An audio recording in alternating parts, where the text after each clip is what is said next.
আসসালামু আলাইকুম দর্শক, আজকে একটি গুরুত্বপূর্ণ বিষয় নিয়ে কথা বলবো। আমরা জানি সারা পৃথিবী থমকে আছে একটি ভাইরাসের কাছে, সেটি হলো করোনা ভাইরাস। এই করোনা ভাইরাসে আমরা সবাই বন্দি জীবনযাপন করছি, কিন্তু এই বন্দি জীবনযাপন আর কতদিন? বিশেষ করে আমাদের সন্তানরা এই বন্দি জীবনে বোর হয়ে গিয়েছে। সেখান থেকে উত্তরণের জন্যই আজকে আমরা একটি গুরুত্বপূর্ণ বিষয় নিয়ে আলোচনা করব। সেটা হলো করোনায় শিশুদের জন্য কি করবেন। অনেক কিছুই করার আছে, আমি পর্যায়ক্রমে বলে যাব। সেটা হলো, প্রথমেই আমাদের সন্তানদের সম্পর্কে জানতে হবে আমার সন্তানের সক্ষমতা কতটুকু, আপনার সন্তান কতটুকু পারবে কতটুকু পারবে না। আপনি যদি এটা জানতে পারেন তাহলে আপনি আপনার সন্তানের প্রতি সুবিচার করতে পারবেন। তারপর যে জিনিসটি দরকার এই সময় আমি মনে করি, আমাদের সন্তানদেরকে মোরাল শিক্ষা দেয়া, অর্থাৎ ধর্মীয় শিক্ষা দেয়া। দেখুন, আমরা আসলে সৌভাগ্যবান। আমরা যখন বড় হয়েছি, আমরা অধিকাংশই গ্রামে বড় হয়েছি। গ্রামে ঘুম থেকে ওঠার পর আমাদের একটি কাজই ছিল, সেটা হলো কায়দা, আমপাড়া, সেপাড়া বা কোরআন শরীফ নিয়ে মক্তবে যাওয়া। শহরে জীবন কিন্তু পুরোপুরি আলাদা। শহরের বাচ্চারা সকালে ঘুম থেকে উঠেই স্কুলে যেতে হয়। 7টা, 8টা বা 7:30টায় থাকে তাদের স্কুলে যেতে হয়। কিন্তু স্কুলে যাওয়ার কারণে এই ধর্মীয় শিক্ষাটা কিন্তু তারা নিতে পারে না, যার কারণে তারা কিন্তু ধর্মীয় শিক্ষা থেকে বঞ্চিত হচ্ছে। এই করোনাকালীন সময় আমরা এই শিক্ষাটা তাদেরকে দিতে পারি।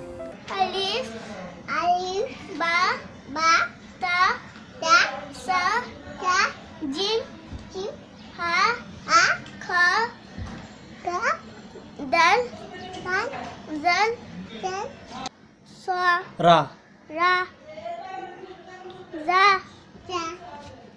জি সিন সিন বলো সিন জি শিন শিন সদ দদ দোয়াদ দদ বলো দদ দন আইন তোয়া তো ওয়া জো তোয়া আইন গোইন পা কফ কাফ ওয়াও ওয়াও তশফিক বলো ওয়াও ওয়াও আলিফ ইয়া ছোট ছোট সূরা, তারপরে হলো 5 কালেমা বা বিভিন্ন দোয়াগুলো যদি আমরা তাদেরকে শেখাতে পারি, তাহলে দেখা যাবে যে ওই অভাবটা তাদের পূরণ হয়েছে। এই জন্য আমি আমাদের অভিভাবকদেরকে বলবো, সন্তানদেরকে মোরাল শিক্ষা, তো ধর্মীয় শিক্ষা দিন। আমরা বছর ওয়াইজ বাচ্চাদের শিক্ষা দিতে পারি। সেক্ষেত্রে যেমন 0 থেকে 2 বছর বয়সী বাচ্চাদের এক ধরনের শিক্ষা, 2 থেকে 5 বছর বাচ্চাদের এক ধরনের শিক্ষা, 5 থেকে 10 বছর পর্যন্ত বাচ্চাদের এক ধরনের শিক্ষা। বয়সের অনুপাতে শিক্ষা দিতে হবে, কারণ 3 বছরের বাচ্চাকে 8 বছরের বাচ্চার শিক্ষা দিয়ে তো আসলে লাভ নেই। তারপর ধরেন কিশোর বয়সী যারা আছে তাদেরকে আমরা কবিতা মুখস্থ করতে পারি এই সময়টার মধ্যে।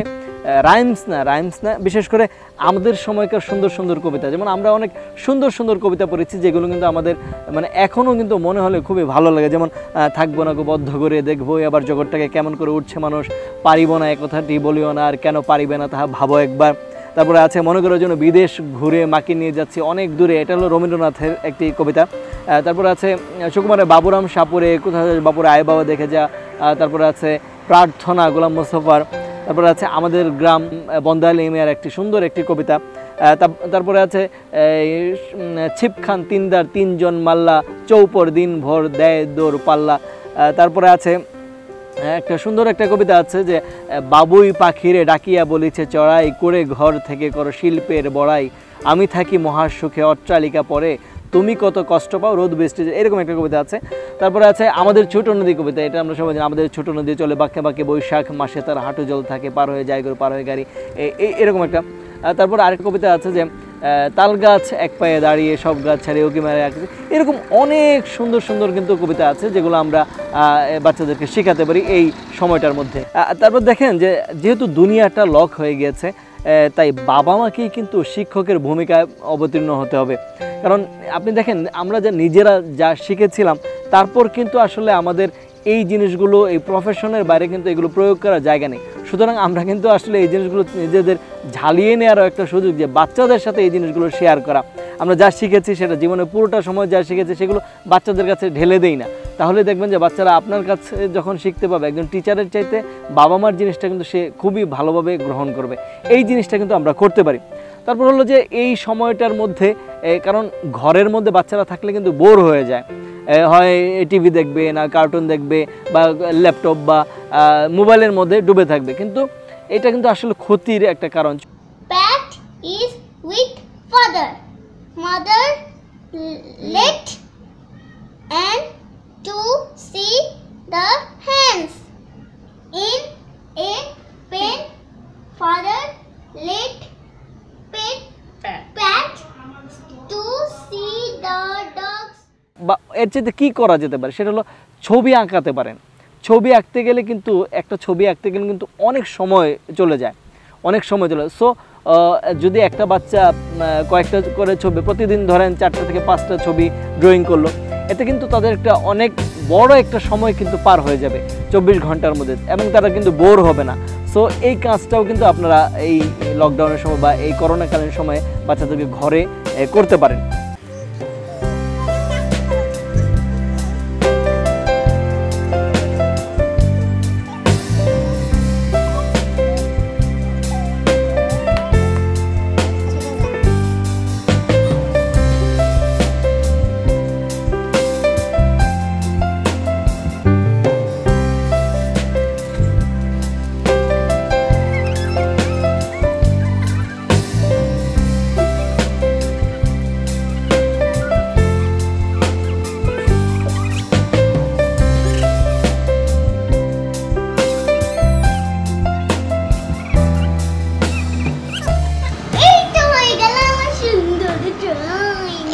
চাকরির ব্যস্ততার কারণে দেখা যায় যে আমরা অধিকাংশ বাবাই সন্তানদের সময় দিতে পারে না। এটা একটা কিন্তু মানে সংসারে যারা আছে বা প্রত্যেকটা পরিবারের কিন্তু অভিযোগ যে বাবারা বাচ্চাদেরকে সময় কিন্তু কম দেয়। এই সুযোগে কিন্তু বাবারা বাচ্চাদের অনেক কাছাকাছি হতে পারেন, ঠিক আছে, কারণ অফিস আদালত ফুল টাইম, অধিকাংশ অফিসে ফুল টাইম হচ্ছে না, পুরো মাসই অফিস করতে হয়, যেখানে সেখানে মানে পুরো মাস অফিস করা লাগছে না এই করোনার কারণে, বা শিফটিং ডিউটি করতে হচ্ছে। এই সময়গুলোতে কিন্তু বাবারা বাচ্চাদেরকে মানে এই সময়গুলো দিতে পারেন। করোনাকালীন সময়ে আমি মনে করি যে বাচ্চাদের জন্য সবচেয়ে বড় উপকারটা হলো বাবা তাদেরকে সময় দেয়া। এই সুযোগটা কিন্তু আমরা নিতে পারি অবশ্যই সন্তানদের কাছে, সন্তানদের পাশে থেকে সন্তানদেরকে সময় দিয়ে। এই ঘরবন্দির সময়ে একটা নির্দিষ্ট সময় করে প্রতিদিন বাচ্চাদের সাথে খেলাধুলা করতে পারেন, এতে তাদের বোর হওয়ার সম্ভাবনা কম থাকবে, যেটা বাবা মা অফিস চলাকালীন সময় করতে পারেন না। আসলে দেখেন, আমরা কিন্তু আমাদের জেনারেশনটা সর্বশেষ বলতে পারি যে এই জেনারেশনটা খুবই সৌভাগ্যবান। আমরা কত ধরনের খেলাধুলা করেছি, হাডুডু, বউচি, দাঁড়িয়াবান্ধা, তারপর গোল্লা ছোট, তারপর হলো গিয়ে এরকম অনেক ধরনের খেলাধুলা কিন্তু আমরা করেছি। আমরা খেলতে খেলতে সন্ধ্যা হয়ে যেত, মাগরিবের আজান দিয়ে দিত, বাবা মা আমাদেরকে ডেকে বকে তারপর কিন্তু খেলার মাঠ থেকে, খেলার জায়গা থেকে নিয়ে আসতো। তো আমরা কিন্তু সেই সুযোগটা পেয়েছি। বাট এই শহরে জীবনে বা শহরে ছেলেপেলেরা বা আমাদের সন্তানরা কিন্তু সেই সুযোগটা কিন্তু পায় না। এটা তাদের জন্য অবশ্যই একটা দুর্ভাগ্যের বিষয়। এই সময়টাতে আমরা তাদের সাথে ঘরে থেকে যতটুকু যেসব খেলা আছে, ক্যারম বা এই জাতীয় যত ধরনের খেলা, সেই খেলাগুলো খেলে কিন্তু আমরা তাদের বোর হওয়ার হাত থেকে কিন্তু তাদেরকে রক্ষা করতে পারি। এই জিনিসটা আমরা কিন্তু করতে পারি অবশ্যই। আমাদের জেনারেশনের এমন কাউকে পাবেন না যারা গল্প শুনে রাতে ঘুমায়নি। পুরোটা দিন ভালো যাওয়ার পর রাতটাও যেন ভালো যায়, সেজন্য আপনারাও কিন্তু আপনাদের সন্তানদেরকে রাতে শোনার সময় গল্প শোনাতে পারেন। ভালো ভালো সুন্দর সুন্দর গল্প, শিক্ষণীয় গল্প, মোরাল গল্পগুলো কিন্তু তাদেরকে শেখাতে পারেন। দেশে ছিল এক ভালো মানুষ, সে সব সময় সবার উপকার করত। একদিন সে কি করলো জানো কি করলো? দেখবেন যে এখানে মজার বিষয় হলো যে আপনি এক্ষেত্রে বাবা একদিন, মা একদিন, এরকম পালাক্রমে কিন্তু গল্প শোনাতে পারেন। দেখা যাবে যে কয়েকদিন গল্প শোনার পরে আপনাদের গল্প শেষ হয়ে গেছে, তখন কি করবেন? তখন আবার গল্প শিখবেন নিজেরা, এই ছোটোকালের মতো ছোটোকালে ফিরে যাবেন, বাচ্চার সাথে সাথে নিজেরা গল্প শুনবেন, শিখবেন, পড়বেন, তারপরে সেটা আবার রাতে ঘুমানোর সময় বাচ্চাদেরকে বলবেন। তাহলে কিন্তু দেখবেন যে বাচ্চারা মানে রাতটাও তাদের সুন্দর একদম স্বপ্নের মতো কেটে যাবে। সবচেয়ে বড় কথা হলো আপনার সন্তানের কথা শুনলে তো সবচেয়ে বেশি খুশি হবে, কারণ সে ভাববে যে আপনি তার কথার গুরুত্ব দিচ্ছেন। এটা কিন্তু আসলে খুবই গুরুত্বপূর্ণ, কারণ আপনি যদি বাচ্চার কথা না শুনে, গুরুত্ব না দেন, এতে কিন্তু সে হতাশ হয়ে যাবে, হতোদ্যম হয়ে যাবে। এই জিনিসটা কিন্তু করা যাবে না। আরেকটা জিনিস যে আপনাকে প্রশ্ন করতে বলুন, আপনি বলুন আপনাকে প্রশ্ন করতে, এতে করে কি তার জানার আগ্রহটা বৃদ্ধি পাবে, সে জানতে চাইবে। কিন্তু এক্ষেত্রে সবচেয়ে লক্ষণীয় বিষয় হলো আপনাকে কিন্তু বিরক্ত হওয়া যাবে না। জল ছিল না, গলে ছিল না, ছিল শুধু উঠে ও আমারটা। আচ্ছা বাবা, সূর্য কি কখনো রাতে ওঠে না? আচ্ছা বাবা, হেলিকপ্টার কি কখনো পানিতে চলে? পানি খাবো। এটা কিন্তু আসলে খুবই গুরুত্বপূর্ণ, কারণ আপনাকে একটা প্রশ্ন করার পর যদি বিরক্ত হয়ে যান তাহলে কিন্তু আপনার সন্তান আর কখনোই আপনাকে প্রশ্ন করবে না। এই জন্য আপনাকে প্রশ্ন করতে বলুন এবং খুশি হয়ে সুন্দর হাসি মুখে তাকে জবাব দিন। দেখবেন যে সে আরও আগ্রহ ফিল করবে, যে আরও জানার আগ্রহ ফিল করবে, জানার আগ্রহটা তার বেড়ে যাবে। এই জিনিসটা আপনারা করতে পারেন। জানা বা শেখার চেষ্টার প্রশংসা করুন। নতুন কোনো ভাষা শেখা, সাইকেল চালানো শেখা, সাঁতার শেখা, এগুলো তো উৎসাহিত করুন। জানার চেষ্টাকে যদি উৎসাহিত করেন তখন তার জানার আগ্রহটাও কিন্তু বেড়ে যাবে।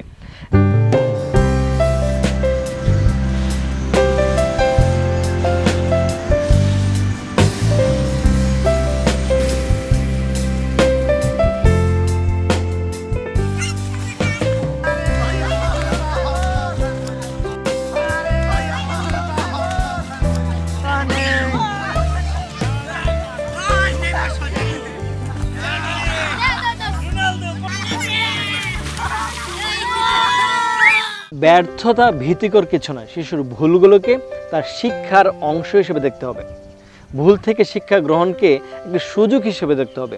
ভুলের জন্য বকাবকি করা যাবে না, বকাবকি করলে তাদের শেখার আগ্রহটাই কিন্তু চলে যাবে। হ্যাঁ তাহনিক, পড়ালেখা করছো না কেন? খেলছো কেন? পড়ো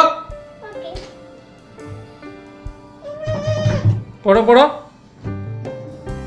Have my pen. Thank you, mother, for the pen for back. এই ঘরবন্দি সময়টাতে বাচ্চাদেরকে কিন্তু বিশেষ কিছু শেখাতে পারেন। যেমন ধরেন গান, আবৃত্তি, তারপর অভিনয়, গল্প বলা বা কোনো বাদ্যযন্ত্রে পারদর্শী করে তোলা, তারপর সহমর্মিতা শিক্ষা দেওয়া, তারপর দান করা শেখাতে পারেন মানুষকে, যে যারা গরিব আছে, অসহায় আছে। এই সময়টা কিন্তু গরিব অসহায়দের জন্য খুবই কষ্টকর একটা সময় যাচ্ছে এই করোনাকালীন সময়ে, এবং তারা কিন্তু কাজকর্ম, তাদের কিন্তু সবারই অধিকাংশই কিন্তু কাজকর্মহীনভাবে জীবনযাপন করছে, তাদের আয় ইনকাম কমে গিয়েছে। সো তাদেরকে দান করা শেখাতে পারেন। তারপর উপকার করা, মানুষ বিপদে পড়লে কীভাবে উপকার করতে, উপকার করা যে কতটা জরুরি এবং সওয়াবের কাজ, সেই জিনিসটাও কিন্তু আপনারা শেখাতে পারেন। তারপর হলো যারা ইসলামী ভাবাপন্ন আছেন, যারা ইসলামী বা যাদের সন্তানরা মাদ্রাসায় আছে, তারা হলো কোরআন তেলাওয়াত, সুরেলা কোরআন তেলাওয়াতের প্রশিক্ষণ দিতে পারেন এই সময়গুলোতে। এখন কিন্তু সারা বিশ্বব্যাপী কোরআন তেলাওয়াতের কিন্তু প্রতিযোগিতা হয় এবং এটার কিন্তু একটা অনেক বড় মর্যাদা আছে, সেই শিক্ষাটাও কিন্তু আপনারা দিতে পারেন। করোনার এই সময়টাতে কিন্তু আমরা বড়রা যেই কাজটা নিয়মিত করছি সেটা হলো পরিষ্কার পরিচ্ছন্ন থাকা, বেশি বেশি হাত ধোয়া, যেটা হলো বিশ্ব স্বাস্থ্য সংস্থা থেকেও কিন্তু বলেছে। এই পরিষ্কার পরিচ্ছন্নতা শিক্ষাটা কিন্তু বাচ্চাদেরকেও দিতে পারেন। যেমন দাঁতের যত্ন, নখ কাটা, নখের নিচে ময়লা জমে যায় সেই জিনিস পরিষ্কার, কান চুল পরিষ্কার রাখা, টয়লেটের ব্যবহার করবে কিভাবে সেই জিনিসটাও কিন্তু আমরা বাচ্চারা শিখে। অনেকে কিন্তু টয়লেট ব্যবহার আমরা বড়রাই জানি না, অনেকে আছে, কিন্তু এই জিনিসগুলো শেখাতে পারেন। তারপরে নিজের ঘর, নিজের শহর, দেশ পরিষ্কার রাখা। এতে করে কি হবে, সন্তান যখন বড় হবে তখন কিন্তু সব কিছুকে ভালোবাসতে শিখবে। প্রত্যেকটা জিনিসকে নিজের মনে করে কিন্তু সে আগলে কোনো কিছু ক্ষতি হতে দেবে না। গুছিয়ে রাখা শেখাতে হবে, যে তার নিজের যে জিনিসগুলো আছে, কাপড় চোপড়, জামা কাপড়, তার যে বইগুলো আছে, এই জিনিসগুলো গুছিয়ে রাখা। 1 দিন 2 দিন 3 দিন বাচ্চাদেরকে দেখিয়ে দেবেন, দেখবেন যে ঠিকই একদিন সে তার জিনিসগুলো সুন্দরভাবে গুছিয়ে রাখছে। এই যে ছোট থেকে কিন্তু এই জিনিসটা শিখে গেলে বড় হওয়ার পর কিন্তু তারা এই জিনিসটা সহজেই করতে পারবে। বাচ্চাদেরকে ম্যানার শেখাতে পারেন, কার সাথে কী ধরনের আচরণ করবে, কোথায় বেড়াতে গেলে কি করতে হবে, কোনো অতিথি আসলে কি করতে হবে, রাস্তাঘাটে চলতে গেলে কি করতে হবে, রাস্তা পার হতে গেলে কি করতে হবে, এই জিনিসগুলো কিন্তু বাচ্চাদেরকে শেখাতে পারেন এবং এইটাই সবচেয়ে বড় সুযোগ। ঠিক আছে। তারপর দয়া করে, ধন্যবাদ এবং দুঃখিত, মানে হলো এক্সকিউজ মি, থ্যাঙ্কস, সরি। আপনার বাচ্চাকে এই 3টি জাদুকরী শব্দ শিক্ষা দিন, ঠিক আছে, যা তাদের অনেক সমস্যা সহজে মোকাবেলা করে দেবে। একটা জিনিস ভুল হয়েছে, সরি, ঠিক আছে, কিন্তু ভুল হওয়ার পরে যদি সে এড়িয়ে যায় তখন কিন্তু মানুষের দৃষ্টিকটু হয়। এই জিনিসগুলো শিক্ষা দিতে পারেন। আপাতত প্রযুক্তি থেকে দূরে রাখতে পারেন, কারণ এই সময়টাতে দেখা যাবে যে প্রত্যেকটা বাচ্চাই মোবাইল, টেলিভিশন, কম্পিউটারের সামনে কিন্তু বসে থাকে বা বসে থাকবে বা বসে থাকছে। সেটা থেকে কিন্তু যতটুকু সম্ভব দূরে রাখা যায়। আপনি দেখেন এই যে আমি যে সুন্দর পরিবেশে বসে আছি, অবশ্যই এটা গ্রামের পরিবেশ, ঠিক আছে? আমি গ্রামের পরিবেশে এরও যদি সুযোগ থাকে কারো সন্তানদেরকে বাড়িতে নিয়ে যাওয়ার নিরাপদে, ঠিক আছে, নিরাপদে বাড়িতে নিয়ে যাওয়ার সুযোগ থাকলে তাদেরকে বাড়িতে নিয়ে গিয়ে এরকম একটা গ্রামীণ পরিবেশ দেন। আমরা বলি ইমিউনিটি বাড়ানোর জন্য কিন্তু বলা হচ্ছে, এটা কোথায় গেলে পারো? শহরের জীবনে কিন্তু আসলে ইমিউনিটি বাড়ানো খুবই কঠিন, কিন্তু বাড়িতে আসলে কি হয়, গ্রামের বাড়িতে আসলে আপনি ভিটামিন ডি এবং ভিটামিন সি এর কথা বলা হয় বেশি বেশি। ভিটামিন ডিটা কিন্তু অটোমেটিকলি পেয়ে যাচ্ছে। বাচ্চারা বাড়িতে উঠানে, বাইরের উঠানে দৌড়াদৌড়ি করছে, খেলাধুলা করছে, এতে কিন্তু তাদের ইমিউনিটি বেড়ে যাচ্ছে। ভিটামিন সি বাড়িতে, গ্রামের বাড়িগুলোতে দেখা যায় যে সব কিছুই কিন্তু ফ্রেশ। এই ফ্রেশ জিনিসগুলো কিন্তু নট অনলি বাচ্চাদের, আমাদেরকেও কিন্তু সতেজ করে তোলে। সো এই জিনিসটা করতে পারেন যে সুযোগ থাকলে বাচ্চাদেরকে গ্রামে নিয়ে যেতে পারেন, ছেড়ে দেন পুকুরে, তারা সাঁতার, ছেড়ে দেন মাঠে, তারা খেলাধুলা, খালি পায়ে হাঁটতে দেন বাচ্চাদেরকে। শহরে তো আমরা খালি পায়ে মাটি আমাদের পা স্পর্শ করার সুযোগই পায় না, সেই জিনিসটা কিন্তু করতে পারেন। বাড়িতে ছেড়ে দিতে পারেন, খালি পায়ে হাঁটবে বাচ্চারা। এই জিনিসগুলো কিন্তু আমরা আমাদের বাচ্চাদেরকে এই করোনাকালীন সময়ে কিন্তু আমরা করতে পারি। এই জিনিসটা আসলে খুবই দরকার। সর্বোপরি এই বয়সে বাচ্চাদেরকে যা শেখাবেন সেটাই হবে তাদের ফাউন্ডেশন। আমরা জানি ফাউন্ডেশন ভালো হলে বিল্ডিং যেরকম মজবুত পুক্ত হয়, তেমনি তাদের ফাউন্ডেশন যদি, বাচ্চাদের ফাউন্ডেশন যদি ভালো হয়, সারা জীবন এটা তাদের কাজে দেবে। মনে রাখবেন, ব্যবহারে বংশের পরিচয়। একটা ভুল বা খারাপ কাজের জন্য সন্তানকে না যতটুকু গালি দেবে মানুষ, তার চেয়ে বেশি গালি দেবে বাবা মাকে। কার সন্তান? পরিবার তাকে কোনো শিক্ষা দেয়নি, ইত্যাদি ইত্যাদি ইত্যাদি। সুতরাং এই দায় থেকে মুক্তির জন্য সন্তানকে সুশিক্ষায় শিক্ষিত করে তুলুন। ধন্যবাদ।